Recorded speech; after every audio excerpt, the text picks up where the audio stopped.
لم يتغير عما كان، علم ما كان وعلم ما يكون وعلم ما سيكون وعلم ما لا يكون لو كان كيف كان يكون. وأشهد أن لا إله إلا الله ولي الصالحين، وأشهد أن محمدًا عبده ورسوله وخليله وصفيه. نشهد أنه بلغ الرسالة وأدى الأمانة ونصح الأمة ومحى الظلم وكشف الله به الغمة، وجاهد في الله حق جهاده حتى أتاه اليقين. اللهم صل وسلم وأنعم على هذا النبي الأمين وعلى آله وصحابته الغر الميامين. أما بعد، فيا حماة الإسلام وحراس العقيدة، أوصيكم وأوصي نفسي أولا بتقوى الله جل في علاه، فقد فاز المتقون. إذا المرء لم يلبس ثيابا من التقى تقلب عريانا ولو كان كاسيا. وخير خصال المرء طاعة ربه، ولا خير في من كان لله عاصيا. أيها الناس عباد الله، اتقوا الله حق التقوى ولا تموتن إلا وأنتم مسلمون. Ndugu watukufu wa Islam, awali ya yote napenda kumshukuru Allah khaliqus samaa bighairi amadin, aliyetuumbia mbingu mpasi na kuweka nguzo, aliyoitandaza ardhi akaweka majabali ili isitikisike, akaweka binadamu ashrafu khalqillah, viumbe bora kabisa katika hii dunia, kwa ajili ya kuja kuisimamia hii dunia na kuongoza na kuweza kurudisha mrejesho kwa Allah subhanahu wa ta'ala bitaatihi wa ibadatihi. Na pale ndipo aliposema Allah subhanahu wa ta'ala, pamoja na yote hayo mwanadamu alipoletwa ameletwa kwa kazi moja tu, wama khalaqtul jinna wal insa illa liya'budun. Ibada ndo msingi wa utukufu wako, ibada ndo aseti kubwa ambayo kwa hakika kila mmoja ataulizwa nayo kesho siku ya kiyama. Ayuha nasu ibadallah, baada ya shukrani hiyo na kumtakia rehema na amani bwana mtume sallallahu alayhi wa alihi wasallam, leo nitazungumzia al-ibtila.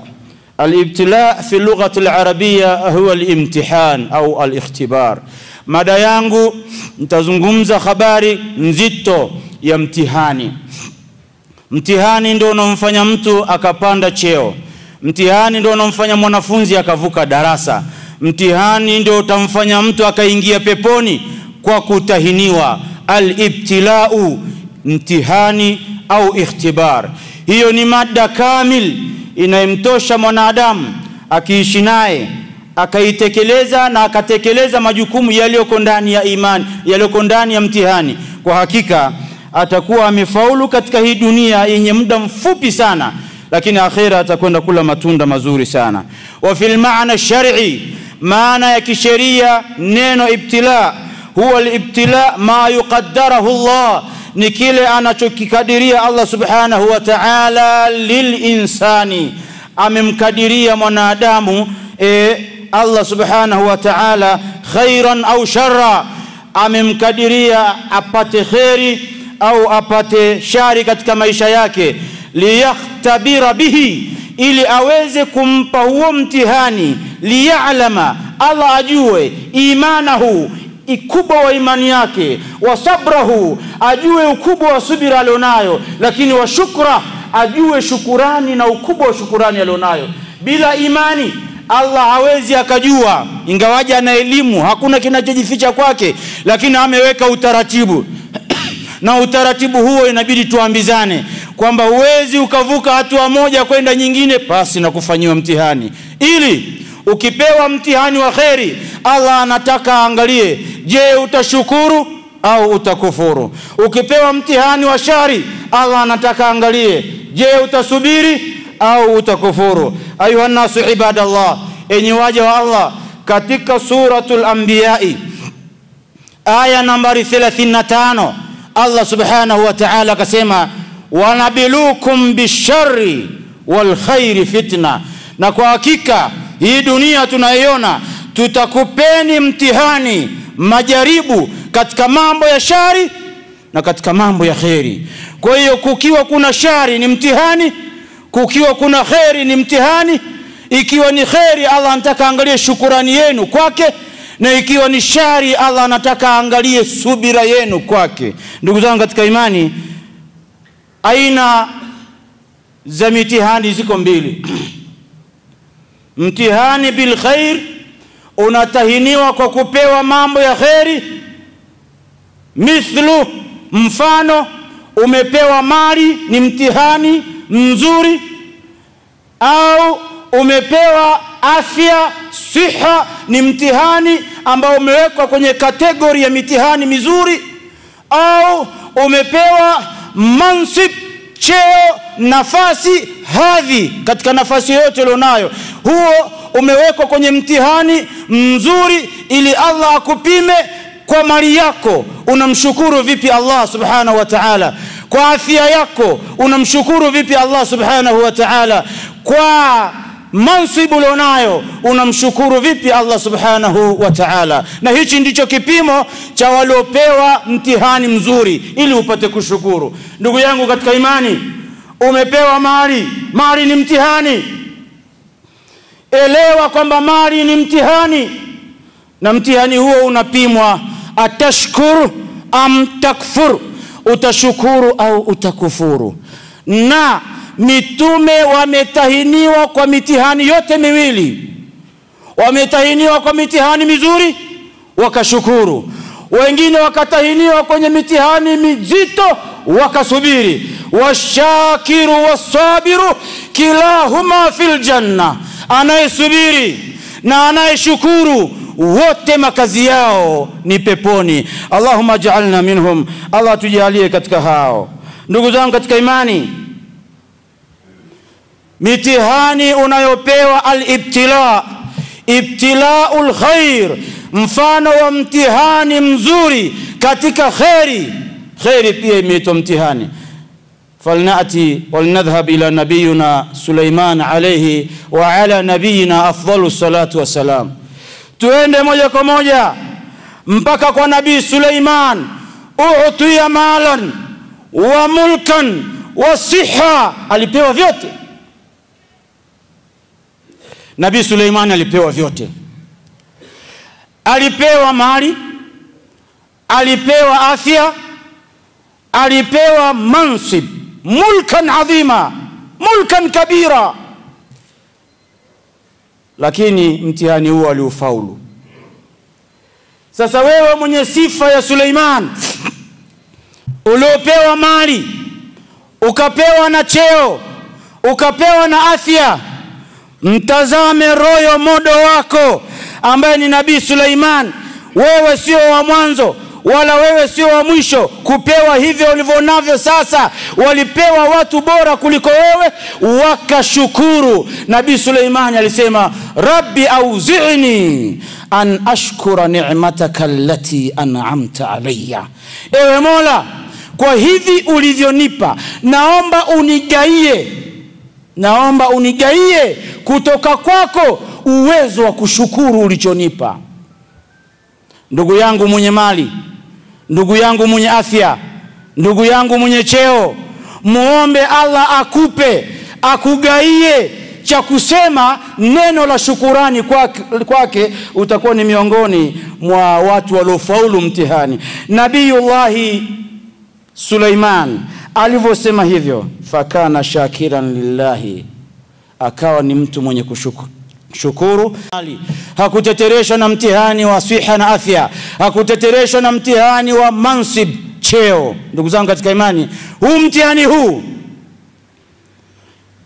mtihani huu wa khairi ndio mtihani mkubwa mara nyingine kuliko mtihani wa shari. Sasa ni wewe kujitambua kama Muislamu. Je, nimepewa mtihani huu wa mali, nini anataka Allah kutoka kwangu? Niwasaidie wengine. Je, ninawasaidia?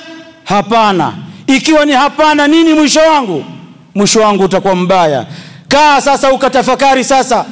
Umri unakwenda, maisha ni mafupi. Tayib, unakusanya, unapambana, haulali kwa sababu ya kuchuma. Katika vyakula aina 20 ambavyo umehalalishiwa kula, ni vingapi unakula sasa hivi? Kama umepangiwa kula kimoja, pia ushukuru. Kwa hiyo vyovyote utakavyofanya, ukiwa na afya, ukiwa na mali, ukiwa na cheo, utakuta ulichopangiwa katika vyakula 20 ambavyo viko mezani, wallahi unakula kimoja au viwili. Vingine vyote fanya kwa ajili ya wengine. Kwa hiyo mali iwe kwa ajili ya wengine, utaishi maisha mazuri na mali yako itakuwa nzuri na watu watakutaja vizuri. Afya yako itumike kwa ajili ya wengine, watu watakutaja vizuri, watanufaika, na hata ukiondoka ndimi zao hazitokauka kukutaja. Mansib, nafasi yako, cheo chako ulichonacho, kitumie kwa ajili ya watu wengine, watu watakutaja vizuri, watu watakulinda, watu watakuheshimu, na mwisho wa siku hata ukiondoka watu watakutaja tikraran wa tikrara, kwa sababu ulitumia nafasi hizi vizuri na mtihani uliofaulu. Ayuha nasu ibadallah, tumuombe Allah subhanahu wa ta'ala tuweze kufaulu kwenye mtihani huu aliotupa wa kwanza, mtihani wa khairi. Qulu amin. Semeni amin. Maana mtihani wengi wanao, illa man rahimallah, wachache. Allah subhanahu wa ta'ala anasema kwenye Qur'ani, mara nyingi anazungumza vitu vya msingi sana, alafu anasema walakinna akthara an-nas la ya'lamun. Lakini watu hawana elimu kuhusiana na hili.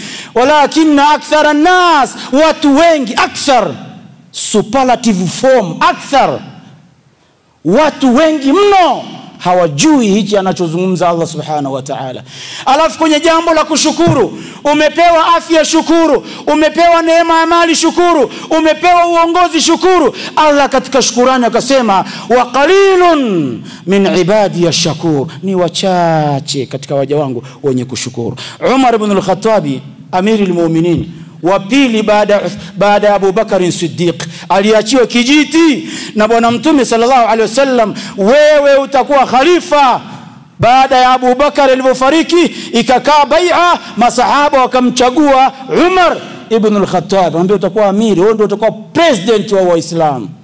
Siku moja anapita mtaani, akakuta akapitia msikitini, akakuta mmoja katika waumini wanaomba dua. Akaisikia ile dua. Anaombaje? Allahumma ja'alni min al-qalil, Allahumma ja'alni min al-qalil, Allahumma ja'alni min al-qalil. Anaikariri. Umar akamwambia, ma hadha dua, hii ni aina gani ya dua? Allahumma ja'alni min al-qalil, ni dua gani hii unaiomba? Yule bwana akamwambia amirul mu'minina, ya amiral mu'minin, sami'tu Allah yaqul, nimemsikia Allah akisema kupitia Qur'an, wa qalilun min ibadi ash-shakur, ni wachache katika waja wangu wenye shukrani, wa ana uhibbu, na mimi ninapenda minhum, niwe katika hao wachache. Na ndio maana nasema Allahumma ja'alni min al-qalil, ya Rabbi nijalie katika hao wachache wenye kushukuru. Muombe Allah subhanahu wa ta'ala uwe miongoni mwa wenye kushukuru. Aqulu ma sami'tum wa astaghfirullah li wa lakum wa lisairil muslimin wal muslimat fastaghfiruhu innahu huwal ghafurur rahim wa huwal barrul karim. Alhamdulillahi ala ihsanihi والشكر له على توفيقه وامتنانه، وأشهد أن لا إله إلا الله وحده لا شريك له، وأشهد أن محمدًا عبده ورسوله صلى الله عليه وعلى آله وأصحابه الغر الميامين. أما بعد، الابتلاء تربية، mtihani ni mafunzo na ni tabia mara nyingine Allah anakupa ili ujifunze jambo. Atashkur am tasbir, unapopewa mtihani unashukuru au unakufuru. Kwa hiyo tumeona upande mmoja wa mtihani, mtihani wa khairi. Mtihani wa khairi una include mali, afya na cheo. mtihani wa pili ambao ni hutuba yangu ya pili, unapewa mtihani bishari, na shari ina include maradhi, vifo, kufiwa, ufakiri, umaskini. Huo ni mtihani wa shari. Allah anakupa ufakiri, atasbir am takfur. Allah anakupa maradhi, atasbir am takfur. Allah anakupa kufiwa, atasbir am takfur. Lengo ni hilo tu. Allah anakuchuja. Allah ameweka chekeche, uwezi kupita hapo, lazima akuchuje. Kama haja kuchuja kwa upande wa kheri ukafeli au ukafaulu, atakuchuja another side kwa upande wa shari ili ufaulu au ufeli. Wakila huma, na vyote hivyo viwili, atakayechujwa kwa upande huu wa kheri akafaulu na akachujwa kwa upande wa shari akafaulu, wote hawa wanakwenda kukutanishwa peponi, na pepo Allah ameiandaa kwa ajili lishakiri wa sabir. Allah atujalie miongoni mwenye subira, atujalie ni miongoni mwenye kushukuru. Ndugu zangu katika imani, Nabiyuna Ayub alayhi wa ala nabiyina afdalu salatu wassalam, ahsan mathalan yudhrab, katika mitihani waliopambana. Kama umepambana na mitihani katika ufakiri, au umepambana na mtihani kwenye umaskini, au umepambana na mtihani katika familia, au katika vifo na maradhi, royo modo wako ni Nabii Ayub alayhi salatu wassalam. Amewekwa kwenye Qur'ani, msome. Nabii Ayub alikuwa na mali. Nabii Ayub alikuwa na afya. Alikuwa na mali, akanyang'anywa mali yote, akafilisika. Fasabara. Nabii Ayub alikuwa na afya, akanyang'anywa afya. Fanama fi sariri sanawatin adida, alilala kitandani miaka mpaka watu wamemsahau. Alipata mtihani wa afya, wewe unayo. Nabii Ayub alipata mtihani wa familia. Alikuwa na wake zake wapenzi kabisa. Baada ya mtihani huo, wake zake walimkimbia wote, alibaki mmoja. Katika tarehe nasema hivyo. Na enzi hizo unaoa zaidi ya mke mmoja. Riwaya zinasema na tarehe zinasema watu walikuwa naoa mpaka wake 700, 800, 900, na wote walikuwa wanapata full dose. Na sasa hivi mmoja unataka kumgawanya mpaka umuendee kwa mganga Sumbawanga, au uende Kongo kabisa upate na vumbi. 900, 800, 500, wote wanapata Panado 2 mara 3 per day. Wewe una meza Panado ili usipate dozi. Allah atuepushe maradhi haya, atustiri aibu zetu, arudishe urijal kama alivyosema ar-rijalu qawwamuna 'ala nisa. Allah arudishe heshima ya wanaume ndani ya nyumba. Akiingia jamaa ameingia mume, na mtoto sema kaingia baba. Nabii Ayubu amepewa watoto wote wamekufa. Wamepata mtihani huo. Nabii Ayubu anakimbiwa na wake zake wote. Wamepata mtihani huo. Nabii Ayub jabal min jibali sabr, ni jabali katika majabali ya subira. Allah subhanahu wa ta'ala amemsifu kwenye Qur'ani kwamba innahu awwab, yeye ni mnyenyekevu mno.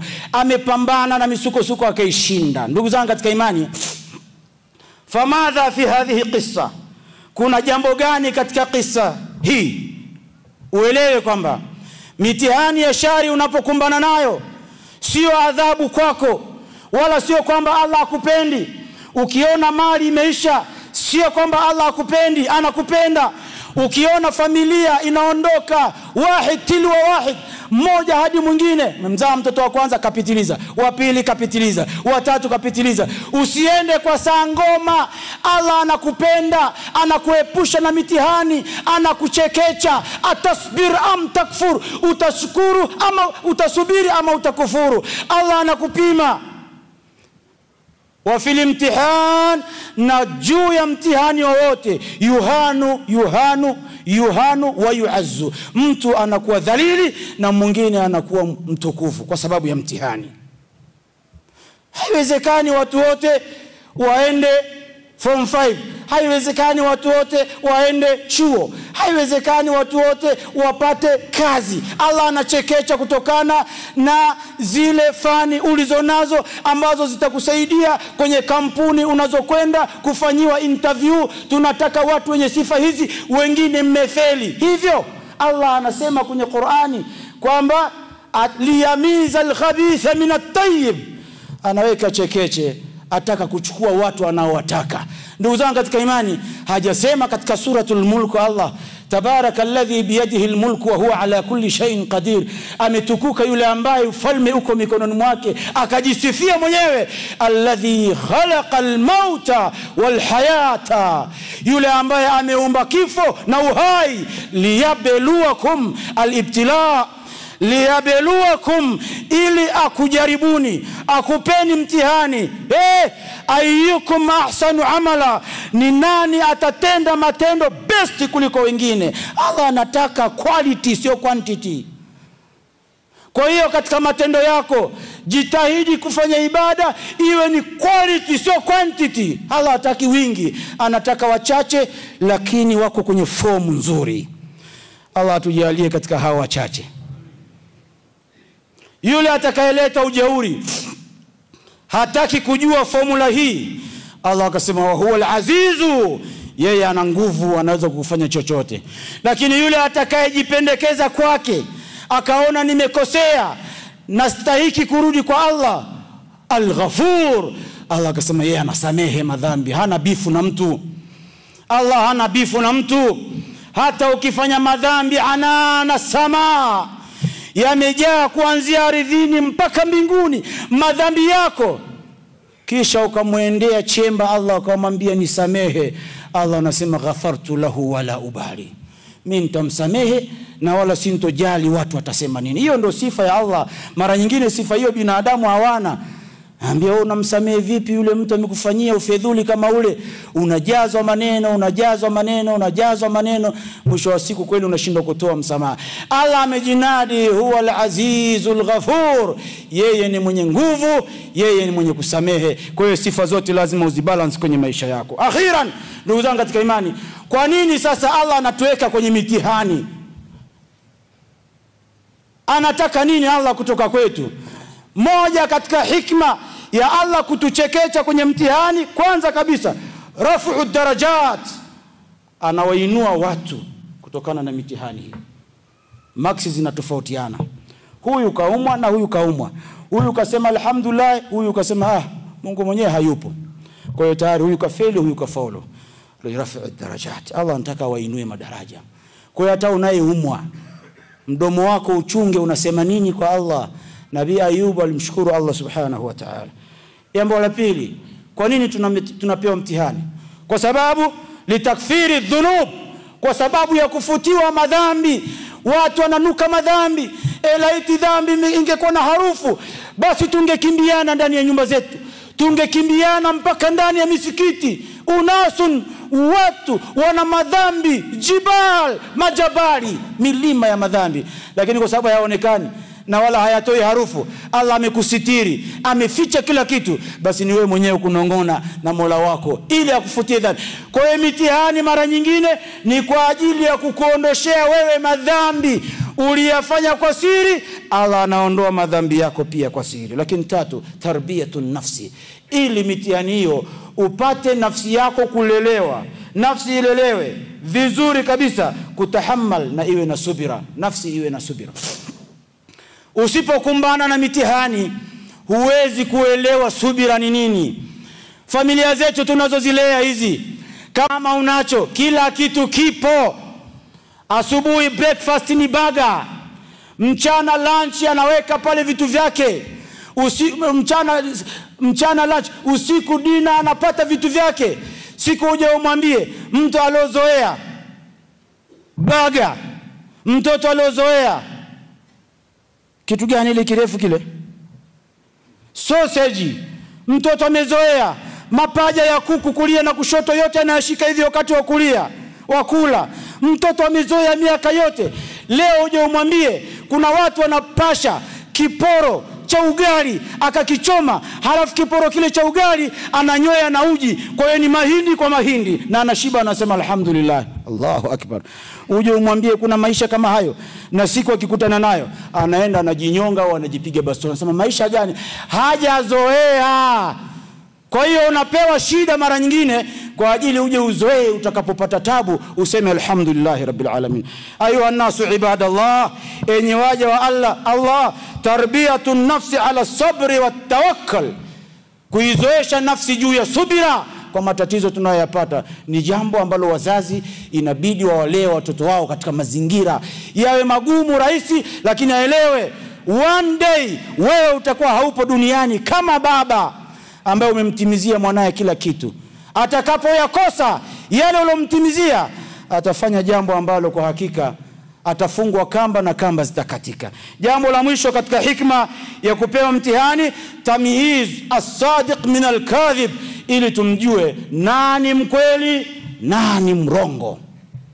Kwa hiyo Allah tayari ashajua, hii dunia yote Allah ameshawafahamu nani mkweli nani muongo. Allah ameshajua, anasubiri tufe tukahukumiwe siku ya kiyama na mizani itachezeshwa. Tunamwomba Allah subhanahu wa ta'ala tuwe miongoni mwa wale ambao ni wa kweli, ili mizani ikidondoka idondokee kuwa miongoni mwa watu wa kweli watakaoenda peponi jamaati na furada.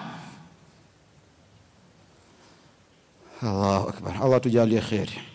Al-ibtila laysat adhaban, mtihani sio adhabu, bali mtihani ni kipimo cha kukupima wewe, atashkur au takfur, atasbir au takfur, basi hakuna kingine. Na duniani tunachekesha, tunapita na wako ambao tayari wameshapita. Albirru la yabla,